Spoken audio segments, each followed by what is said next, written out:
Mon nom est Ethan Lagrange, et je vais vous raconter mon histoire. Étant enfant, j'avais un oncle à qui nous rendions visite une fois par an. Sa demeure m'avait toujours fasciné. C'était une ancienne maison, aux allures majestueuses et qui, pour moi, contenait toutes sortes de trésors. C'était un vrai cabinet de curiosités. On pouvait y trouver des objets ramenés des 4 coins du monde, des statuettes anciennes, des livres écrits dans des langues mystérieuses, et tout un tas d'antiquités. Il y avait même cet ornithorynque empaillé, que mon oncle avait ramené je ne sais d'où, mais qui me fascinait. On aurait dit une création artificielle, où un savant fou se serait amusé à assembler des parties provenant de plusieurs animaux différents. Bref, à travers mes yeux d'enfant, cet oncle, que je connaissais paradoxalement si peu, était en quelque sorte l'Indiana Jones de notre arbre généalogique. Nous ne lui rendions visite qu'une fois par an, au début du mois de janvier, afin de lui souhaiter la nouvelle année. Je pense que mes parents faisaient ça comme un devoir, plutôt que par envie, envers cet homme qui n'avait pas réellement de famille, mis à part nous. Cela faisait maintenant des années que j'avais quitté le foyer familial. Je ne sais pas si mes parents lui rendaient toujours visite, car nous ne parlions jamais de lui, jusqu'au jour où ils ont été contactés par les pompes funèbres. Mon oncle nous avait quittés. Il était décédé seul, dans sa maison, entouré de ses curiosités, comme seule compagnie.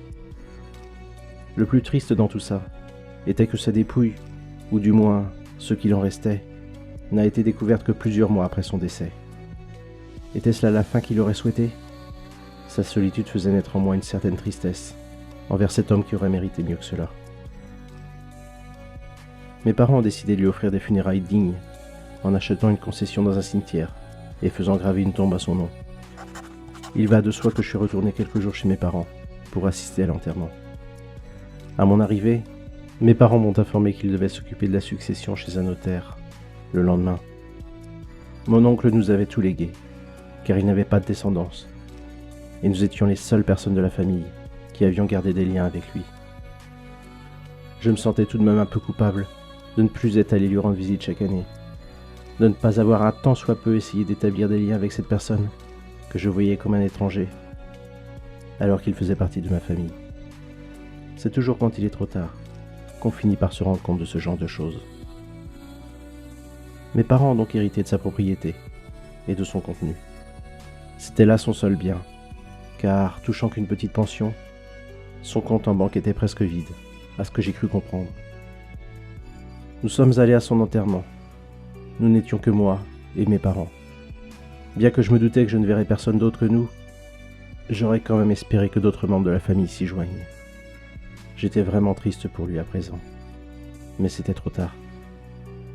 La cérémonie, si on peut appeler ça comme ça, car tout le monde s'en est tenu au strict minimum, n'a duré qu'une dizaine de minutes, et le cercueil était déjà déposé au fond de la fosse. Je ne pouvais m'empêcher de ressentir de la tristesse, mélangée à une sensation de regret, me disant que je suis peut-être passé à côté de plein de choses. Nous avons quitté ensuite le cimetière, pris notre voiture et sommes rentrés. Le lendemain matin, mes parents sont allés chez le notaire et ils sont revenus en fin de matinée. Mon père avait une chemise sous le bras contenant les papiers de la succession et sortit de sa poche les clés de la maison pour les poser sur la table de la salle à manger. Le bruit me fit me retourner du canapé dans lequel j'étais assis et mon père me fit une proposition. As-tu envie de visiter la demeure qui te fascinait tant à l'époque ? Mes parents devaient encore régler des affaires administratives suite au décès. Ils ne pouvaient donc pas m'accompagner. Je décidai d'y aller seul et de passer quelques jours, le temps de me replonger dans cette atmosphère si particulière. La maison de mon oncle se trouvait à peu plus d'1 heure de route d'ici. Je rassemblai donc mes affaires et me fis un sandwich que je mangerais sur la route. J'étais si excité. Lorsque j'arrivai devant la maison, rien ne semblait avoir changé, mis à part la végétation, qui avait un peu pris le dessus, et l'entretien général qui laissait à désirer. J'éprouvais alors une sensation mi-figue, mi-raisin. J'étais certes enthousiaste à l'idée de retourner dans cette maison, mais j'avais également une appréhension. Je venais troubler le repos de cette vieille demeure. Je ne me sentais pas légitime d'y rentrer. Pourtant, la curiosité a très vite repris le dessus. Je sortais de la voiture et me dirigeais vers la grande porte d'entrée. Je mis la clé dans la serrure. J'entendis le mécanisme résonner dans l'entrée de l'autre côté de la porte, lorsque je tournais la clé. Mon cœur battait de plus en plus fort. Puis, j'ouvris la porte et pénétrai dans un autre monde. Rien n'avait changé. Tout semblait être à la même place que la dernière fois où j'y suis allé, il y a déjà 11 ans de ça. C'est comme si derrière ces portes, le temps s'était arrêté. Et il y avait aussi cette odeur indescriptible, une odeur de renfermé, sur laquelle s'invitaient divers parfums épicés. C'était comme si ce lieu canalisait les différentes senteurs de ces endroits insolites qu'il avait visités et qui se trouvaient désormais renfermés dans ces objets. Je pénétrai dans le salon, qui faisait office de bibliothèque. Le fauteuil en velours vert de mon oncle était couvert de poussière. Mon regard fut attiré par un papier, plié en 4, qui se trouvait sur le guéridon, juste à côté de son fauteuil. Sur ce papier était écrit mon nom. Je me saisis du papier, le dépliai et vis que mon oncle y avait écrit un mot à mon intention. Mon cher Ethan, du temps s'est passé depuis notre dernière rencontre, et je dois t'avouer que je m'attriste de ne plus avoir de tes nouvelles. Toi qui, petit, semblais si émerveillé par tous ces bibelots venus d'ailleurs. J'ai tout de suite vu en toi le goût de l'aventure. Tu es destiné à faire de grandes choses. Je regrette de ne pas te dire tout ceci de vive voix, mais il faudra te contenter de ces minces explications. Je te prie de me croire, quand bien même ce que je vais te dire peut paraître insensé pour un esprit trop cartésien. Je sais cependant que le petit aventurier en toi est toujours là, quelque part, et qu'il saura éveiller ta curiosité. Il existe un monde rempli de mystères et de choses inconnues. Ce monde, seuls les êtres comme toi et moi pouvons prétendre y avoir accès. Mais avant de partir, je dois te donner quelques explications. Tu trouveras un miroir dans mon bureau, caché sous un grand drap. Quand tu seras prêt pour l'aventure, retire le drap, place-toi face au miroir, et lorsque ton reflet te fera un signe de tête, touche le miroir. Tu te trouveras alors dans un autre monde, semblable au tien par certains aspects, mais qui en réalité en est totalement différent. Je t'expliquerai tout le reste lorsque tu me retrouveras là-bas, en chair et en os. Mon oncle était encore dans ce monde ? Je devais avoir mal compris, ce n'était pas possible.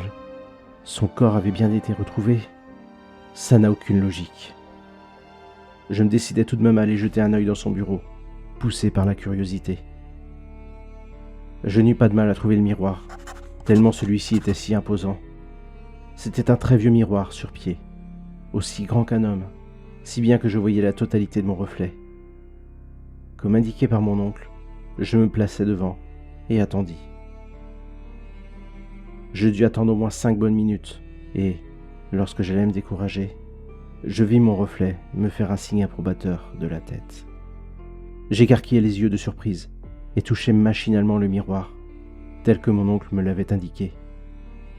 Je fus ébloui par une lumière aveuglante qui me fit fermer les yeux, et lorsque j'ouvris les yeux à nouveau, je me retrouvai face au même miroir. Mais ce qu'il renvoyait me remplit d'angoisse. À la place de mon reflet se tenait une toute autre personne, avec un physique légèrement différent de celui des humains. Il avait une bouche qui parcourait son visage de part et d'autre, un nez retroussé et des grands yeux globuleux. Le reflet qu'il renvoyait n'était pas du tout photogénique. Je mis un moment à réaliser qu'il s'agissait bien de moi. Ses vêtements semblaient sortis d'une toute autre époque, un peu comme ceux qu'on peut voir sur les vieilles photos du 19e siècle. Malgré son physique quelque peu disgracieux et désappointant, je devais lui reconnaître une certaine élégance dans cet accoutrement. Le décor qui était derrière moi avait lui aussi changé. J'étais dans ce qui ressemblait à un bureau, mais à l'inverse du bureau de mon oncle, dans lequel je me trouvais la seconde d'avant, celui-ci était en désordre, comme s'il y avait une bagarre. Des livres et des papiers jonchaient le sol. Les tiroirs du bureau étaient ouverts. Des statuettes et autres objets étaient brisés, sur le sol. Je visitai les autres pièces de cette maison, appelant mon oncle, mais aucune réponse ne se fit entendre. Mon oncle, que je devais retrouver ici, n'y était apparemment plus. Quelque chose s'était donc passé depuis la rédaction de cette lettre. Peut-être que mon oncle était bel et bien mort. Je retournai devant le miroir afin de repartir dans mon monde, mais Mon reflet me fit aucun signe. J'eus beau toucher le miroir, rien ne se passait. C'était comme si j'étais coincé dans ce monde. Je ne savais pas comment repartir. Seul mon oncle aurait pu m'aider. Puis, je me dis qu'il y avait peut-être dans tous ces papiers éparpillés sur le sol une information qui pourrait m'aider. En remettant un peu d'ordre dans ces notes, je vis qu'un nom revenait régulièrement. Kiemorret. Au fur et à mesure que je parcourais ces notes, je finis par comprendre que ce nom faisait allusion au monde dans lequel je me trouvais à présent. Dans ces notes, le nom de Kelda Prémis revenait souvent lui aussi. Il s'agissait apparemment d'un ancien commerçant maritime qui résidait dans une petite ville portuaire du nom de Piemritok et qui semblait être un ami de mon oncle. Je savais maintenant où aller. Il fallait que je rencontre ce Kelda Prémis. Il pourrait sûrement m'en dire davantage sur mon oncle et sur ce qui a bien pu lui arriver. Il existe un monde de l'autre côté du miroir. Un monde rempli de mystères et de choses inconnues. Je m'appelle Ethan Lagrange et je suis perdu dans les dédales de Kiemorret.